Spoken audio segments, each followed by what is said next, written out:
I'd like to thank CrowdCow for sponsoring today's video. Here's what I want you to do right now. Go to crowdcow.com/the Elliott Homestead. So here's how it works. Build your box, explore and shop their high quality beef, pork, chicken, seafood, and more, and then get it on your schedule to be delivered right to your doorstep. Each cut is vacuum sealed, frozen at the peak of freshness. And then join the herd.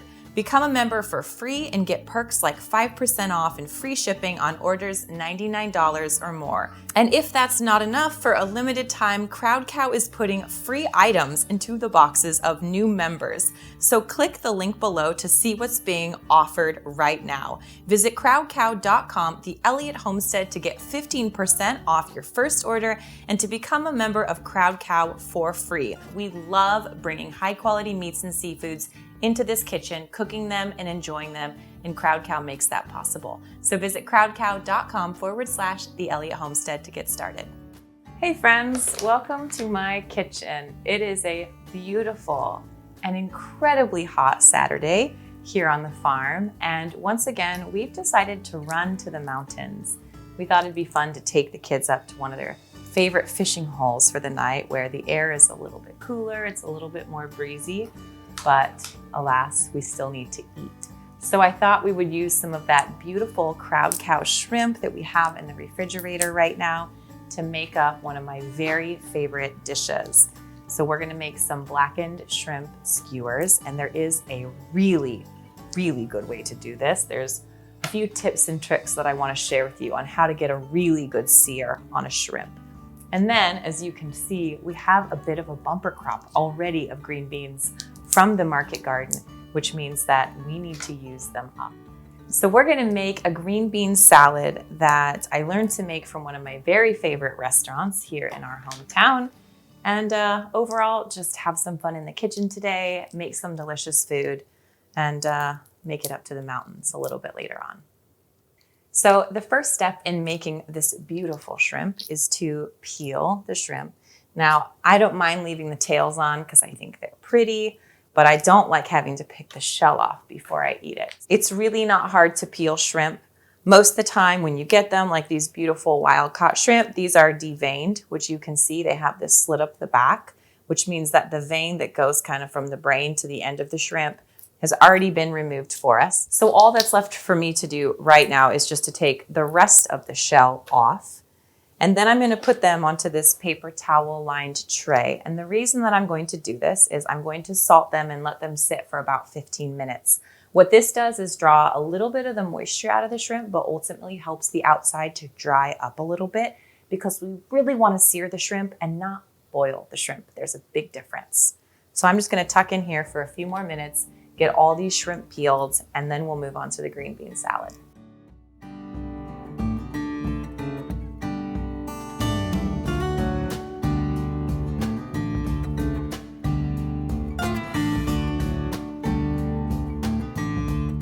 All right, all the shrimp now has been peeled, and I'm gonna give it a really healthy sprinkling of really good sea salt that I get from the Washington coast. And then the paper towels are there to kind of help soak up any moisture that it leaches off.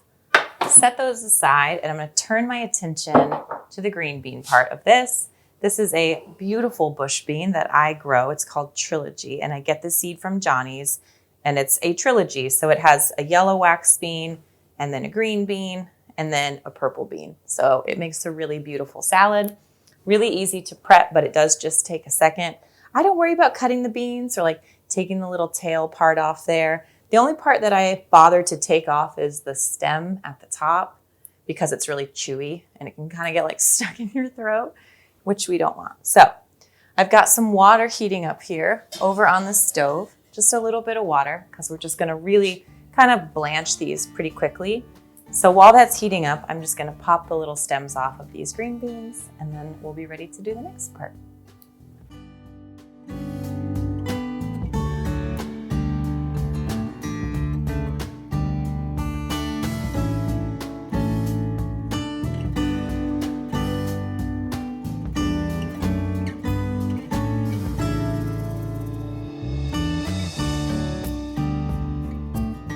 This is one of those really perfect tasks actually to get your kids in on and have them help you with, but my kids are outside waiting to go on our little adventure. So I'm trying to do this as fast as I can here. All that's left to do now is blanch these in some boiling water for about 2 minutes until they're tender, and then as soon as they're done, get them into some cold water to stop the cooking process. This will help them to not be soft or too squishy. We want them to have some bite. It'll also help to retain that beautiful color.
All right, the shrimp has been sitting here for just about 10-15 minutes while I've been cooking the green beans.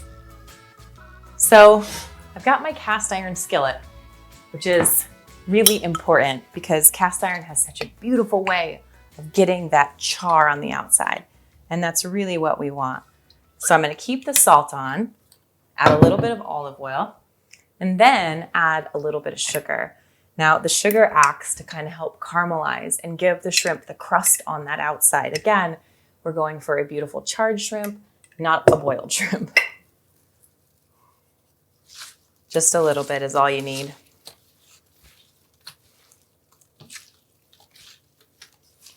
One of the things I really love about shrimp is it's one of those really, really quick proteins that you can add onto a meal. Now, this is a cold pan. I'm gonna add the shrimp on into a single layer, roughly, into the skillet, pushing it around as need be.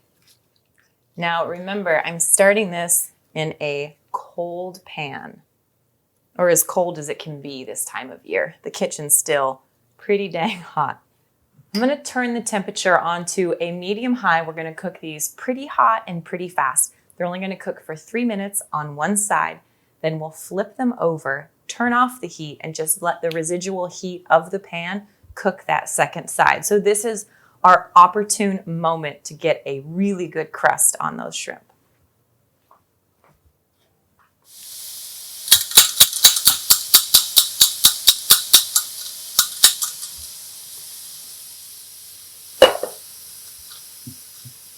I got my little cheat sheet here. This is actually a cooking community recipe that I did a couple years ago, and I keep 2 of these big binders in my kitchen to remind myself of what I should make for dinner. Look how vibrant these still are, and they're cooked and tender, but they still got a little bit of bite to them. Have the green beans in a big bowl, which is just going to make it that much easier to dress them with my dressing. If you want the exact recipe for this green bean salad recipe, check the description box below and I will make sure to include it there. But this is really simple, just mustard, sour cream, balsamic, olive oil, and pepper.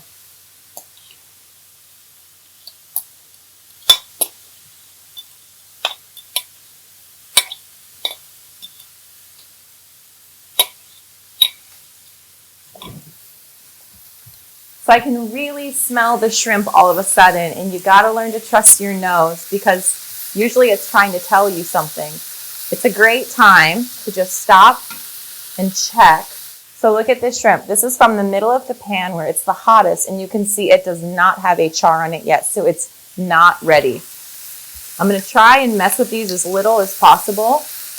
I can smell them, I know they're close, which means I need to hurry up. Back at our green bean salad. This is my very favorite cheese in the entire world, Parmigiano Reggiano, absolutely delicious. Thank you, Costco, for carrying such a beautiful cheese. I could just eat it, and I do. I just sit down and eat it. I'm just gonna shave some of it in because it kind of has that salty, umami, fatty element.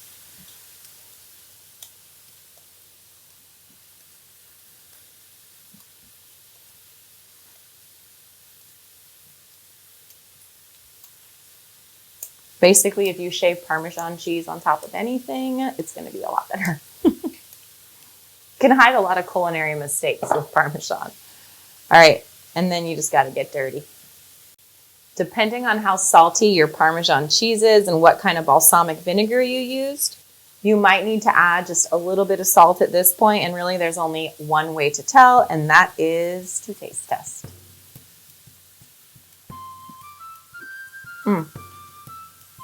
No salt needed.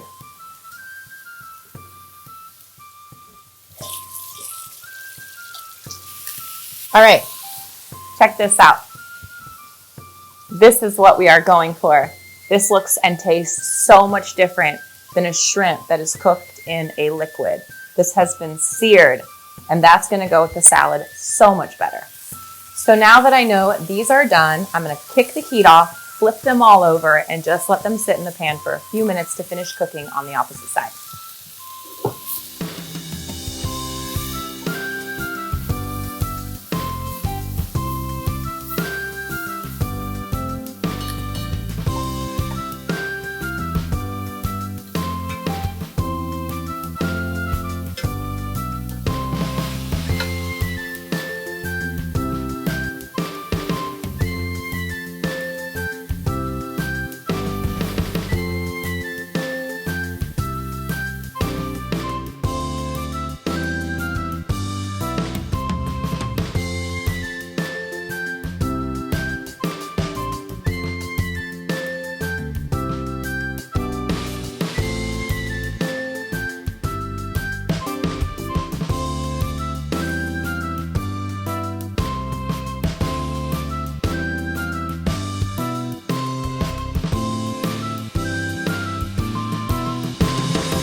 So we have our beautiful blackened shrimp and our green bean salad with Parmesan, balsamic. We've got some baguettes and apricots. So all that's left to do now is get the kids and head for the mountains.